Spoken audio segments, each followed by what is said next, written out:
What's up, everybody?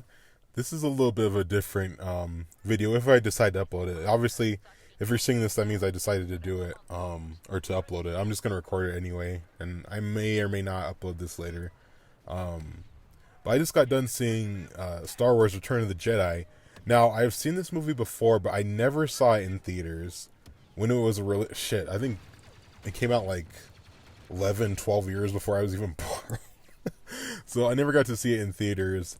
I know that they re-released it over the years, but I never really got a chance to see it. And they just re-released it again this year for the 40th anniversary. So I said I have to go see this movie.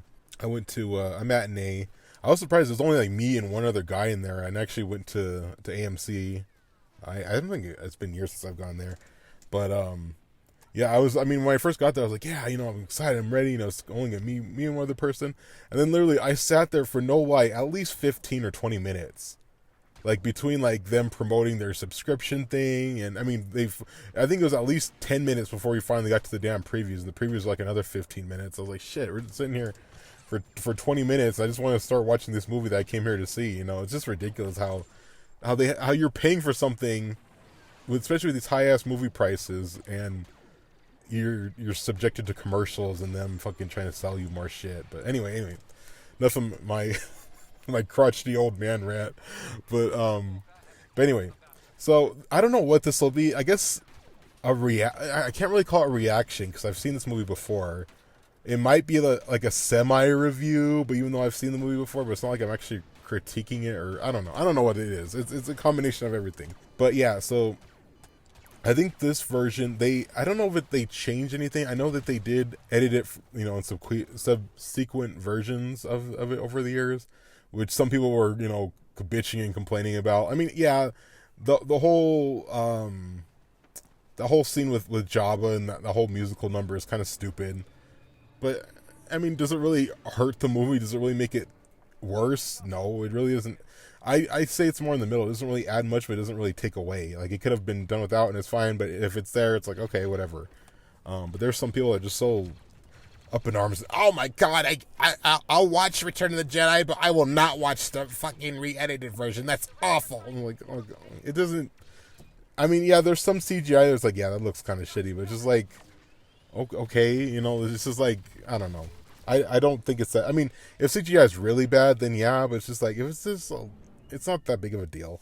But I don't know. Maybe I have a different experience because I grew up with the prequels, so which was a lot of CGI in those. Overall, as an overall experience, I think I'm glad I went. I'm glad I went and saw it in theaters. I feel like it adds to, because it's probably been at least 10 or 11 years since I've seen the movie. I mean, I would like flip past it here and there, or see certain clips or whatever, but actually sit down and watch the full movie. It's probably at least been 10 years. And rewatching this movie made me. I mean, some people are gonna give me shit, probably. It made me hate the sequels even more, because like rewatching this movie is like, man, all this high highs. The Death Star's destroyed, Vader's redeemed. He took out the Emperor. But no, it's all undone in the sequel trilogy. It's so stupid. It's some of the dumbest shit. Like, not only did the fucking Emperor fall down into the reactor core, he allegedly survived an explosion and being in deep space. Like, from what I remember from Rise of Skywalker, they never even explained how the fuck the Emperor survived. But whatever. I don't whatever. I'm not gonna get into the shitty sequels, but this movie made me hate the sequels more, and just by like how good it was. But yeah. So anyway, so let's get into the overall movie, I guess, even though I've already seen it. I don't know. One funny thing I noticed I didn't remember is that freaking Boba Fett is over here trying to get laid. Because like, first he's hitting on this one alien chick, and then as soon as like Leia is done talking to Jabba when she's in disguise, he like nods to her. He's like, yeah, what's up, babe? It's like, damn, Boba is thirsty. He's trying to get some action. It's been a while. Well, then again, maybe him being a bounty hunter, he doesn't get some that often. But I just thought it was funny. He's like, damn, he was hitting on two different girls. You go, Boba. But yeah, Boba is over here trying to get laid. He has an itch he needs to scratch. No, I'm just kidding. But yeah, and then they do this stupid musical number, which I remember I didn't like that as a kid, and I still didn't really like it now. But it's just more like, it doesn't really add anything. Like, every trilogy kind of has their own like kind of dumb moments like that. Even though some people, I mean, I'm not like bashing people who like. I mean, I think the original trilogy is better too, but just I think it's funny how some people act like that there's nothing wrong with those movies at all, that there's no dumb stuff when there is there's dumb stuff in all the movies. Um, but anyway, yeah. So they do the musical number. It's just like, oh, whatever. And I'm trying to think what other differences that I could think of that I saw, or things that I didn't recognize before. Oh, that I didn't. I didn't realize that when Jabba gets frustrated at 3PO and he swings his arm at him, that like he's like covered in, like, I guess it makes sense, he's a slug. That like the slime. I thought when I originally saw it, I thought the slime came from like that food or those critters or whatever that Jabba eats, but I think it was from his arm, his fucking grimy ass arms. And it's just funny because in the theaters you can really see how big it, because I sat right in the middle. You can see how fucking disgusting Jabba is. Like, he's fucking drooling and shit all the time. He's got fucking boogers and shit coming out of his nose. I didn't notice that. I know that he was gross, but I was like, damn, in the theaters he's even grosser. Oh my gosh. And that's what I always wonder is like, how the hell do the Hutts have so much power? But I don't know. Maybe it'll be explained in a later thing, or maybe it was explained in one of the games that I didn't pay attention to. But I always wondered that. I was like, how the fuck is this giant, engorged, fucking bloated slug a threat? But I don't know. Maybe he has the ultimate power, which is money. I guess that's how the Hutts are so powerful. But anyway, overall, obviously you could tell it's a little bit dated, but once you get used to it, like once your eyes get used to it, it's fine. I will say that I do feel like I could see things in better detail, obviously, being on a big screen rather than being on a TV at home, or, watching on your phone or something. I will say that there are certain things in more detail. Let's see, I'm trying to think what else. I'm just trying to go through the movie and just think of things I noticed. When they're driving, I will say this CGI looked bad. When they were driving over to the Sarlacc pit, that looked pretty bad. And I'm not too picky on CGI, but that looked pretty bad. And and then another thing is like, how the hell did Boba Fett survive? But I don't know. I guess I gotta watch the book of Boba Fett. But to me, it's just like, it doesn't make sense. Even when they describe the Sarlacc creature, that when you fall into it, that basically you get digested over the next thousands of years. I don't know. Maybe it explains it in Book of Boba Fett how he escaped, but whatever. I just thought that was weird. And then the overall chemistry between Luke, Han, Leia, even like Chewbacca and even the droids, it's just like that chemistry was great, and it was great to be reminded of that, watching these. And that's another thing I feel like, here I go again about the sequels. That's another thing I feel like is lacking in the sequels, is that there's no chemistry between Rey, Finn, and Poe.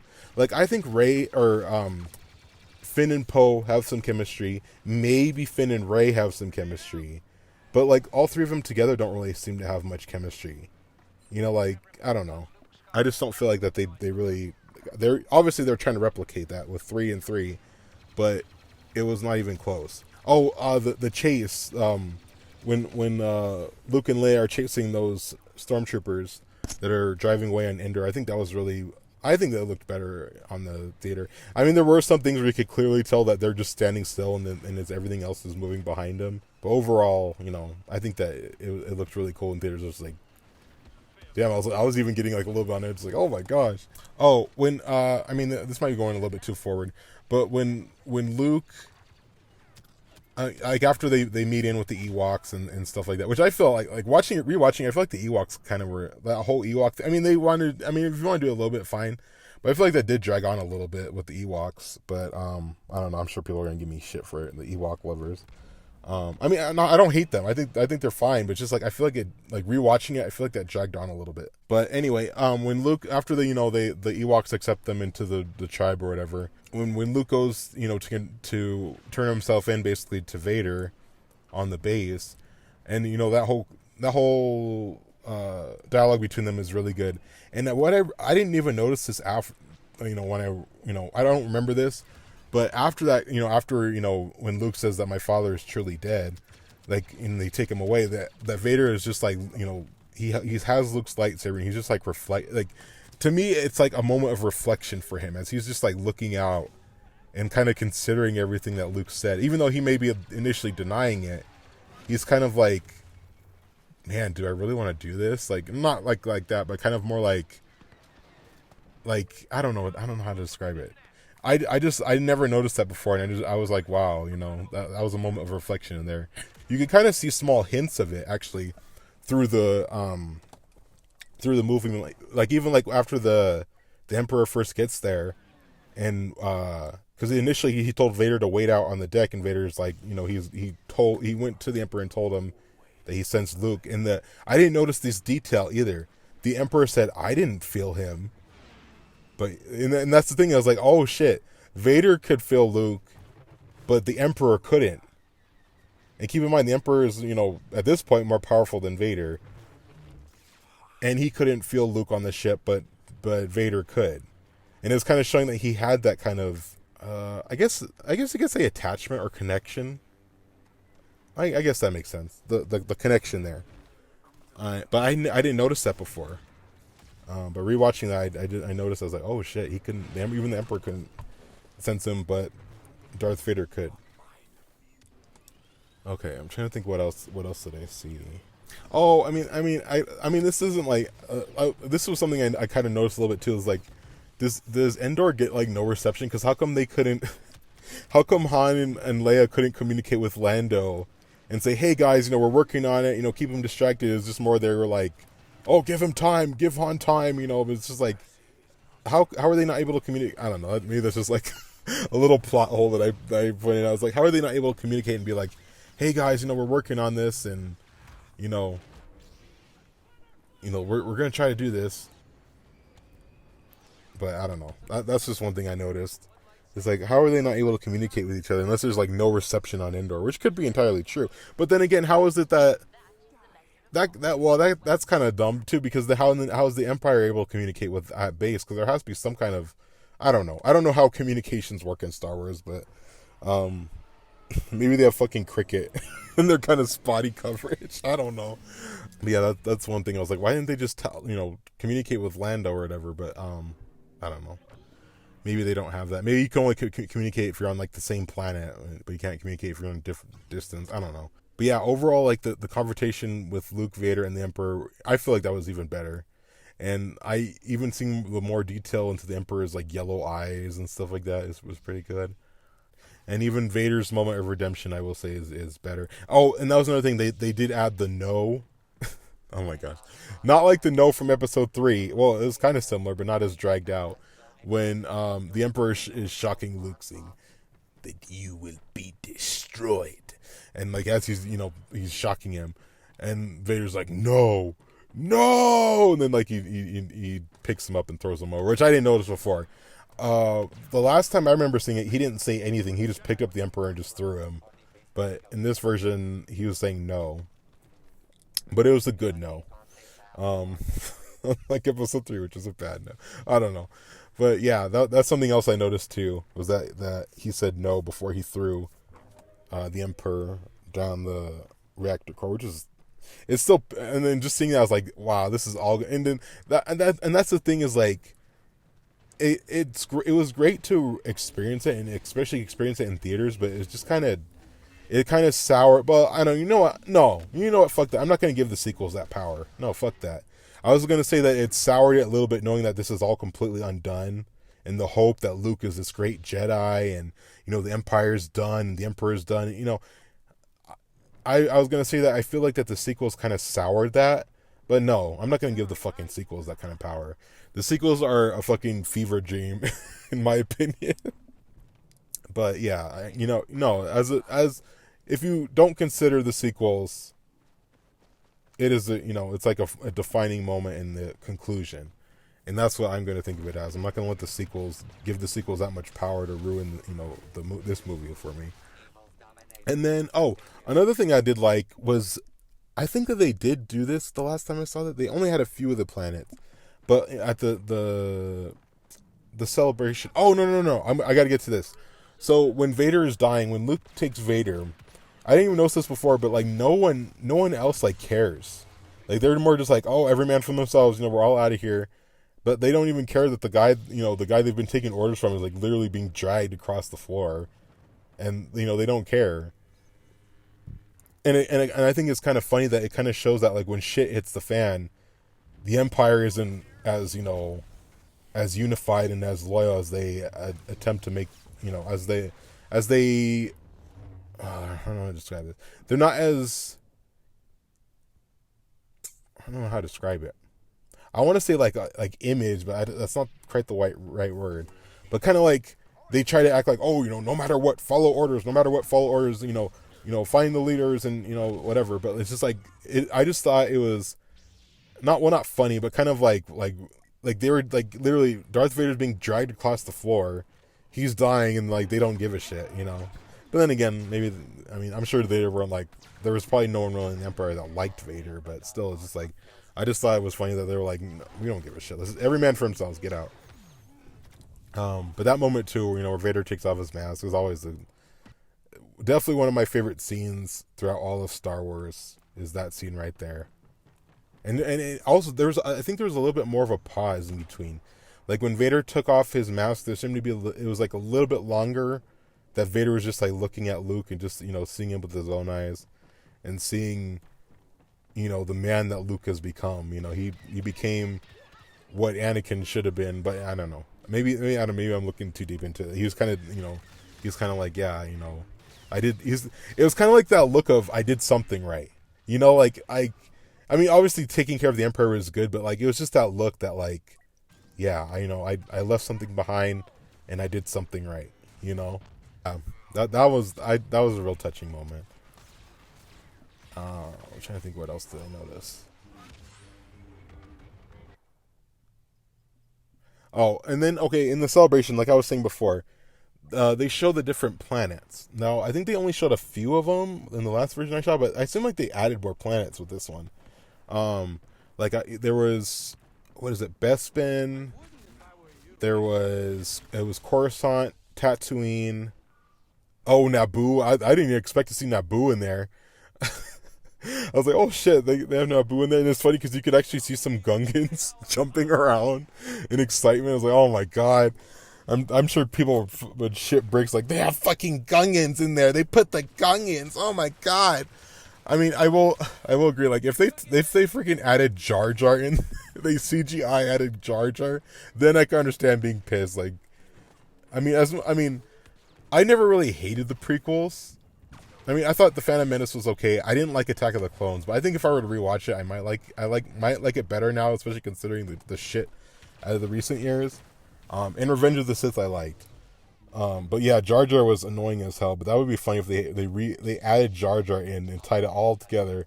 It all connects to Jar Jar. It's all his fault. It is kind of his fault. But anyway, yeah, I didn't notice that before that they added Naboo. And they didn't even do that in the Rise of Skywalker. I think they only had like a few planets, but they didn't even add like Naboo or anything like that, and then obviously adding Hayden Christensen in, which I like it, but it's kind of funny. Like I don't know. Well, I don't know. I was gonna say like if you're gonna do that, then they should have had all of them, like the younger versions of all of them, because it's kind of weird that that Anakin's the youngest and the rest are just stuck being old for eternity. Obi-Wan and Yoda are stuck being old men for the rest of eternity, but Anakin, he gets to be a young man. I bet you Obi-Wan, when he saw Anakin come back as the young, he's like, this is bullshit. He's probably like, I did all I could for the Jedi. I retrained Luke. I helped try to bring back the Jedi Order. Anakin kills younglings, kills thousands to millions of people over his lifetime. He repents at the end, and he gets to be. I don't know why this is so funny to me. It's just I could just see him be like, this is bullshit. But I don't know. Maybe he's so overjoyed that Anakin returned to the light, he just doesn't care that Anakin gets to be young while the rest are stuck being old men. But yeah, even Qui-Gon when they brought him back in Kenobi, he looks better than how Obi-Wan does. But I don't know. Obviously Alec Guinness, great actor and stuff. And that was before de-aging. I'm sure that if this movie came out now, they probably would have like de-aged him or something. But I just think it's funny that he's the only young one. The other two are old. So those are the overall kind of differences. It's kind of not like I said, this wasn't really going to be a review, just kind of more pointing out things I noticed on it and reflecting on the film and the experience as a whole that I went to today. I'm definitely glad I went. And if they re-release any more, especially of the original trilogy, I want to go back and re-experience it, because I would say that out of, well, I'll quickly rank the original. I would say I like Empire number one. I actually, some people might get pissed at me for this, but I actually like Return of the Jedi number two, then A New Hope. But yeah, I really enjoyed it, and I'm glad I saw it in theaters. And hopefully, I know that they did this a couple years ago with Empire, but I think that was during COVID, and I didn't want to. I don't even think it was advertised or anything. Like, I only found out about this, like, I think it was through Facebook somewhere. I found out about it. I was like, oh shit, they're doing that, and it's kind of perfect too, because I think that this. I think on May, at the time of this recording, I think on May 4th, I could be wrong, that Carrie Fisher will get a star or something on the Walk of Fame, which, I mean, it's kind of perfect with it. It's the 40th anniversary of this movie, and then she gets a star there. And it's just a damn shame that in the sequels, you can't even have a scene with all three of them, but whatever. Half of this was about, like, bashing the sequels, and half of it was talking about the actual movie. But yeah, I just don't know. I just wanted to record my experiences, and like I said, I might upload this, I might not. If you're seeing this, I probably chose to upload it. But anyway, I hope you guys have enjoyed this. Whatever review, action, I don't know what the hell it is. Recap. But anyway, I hope you guys enjoy, and I hope to see you next time. Thank you.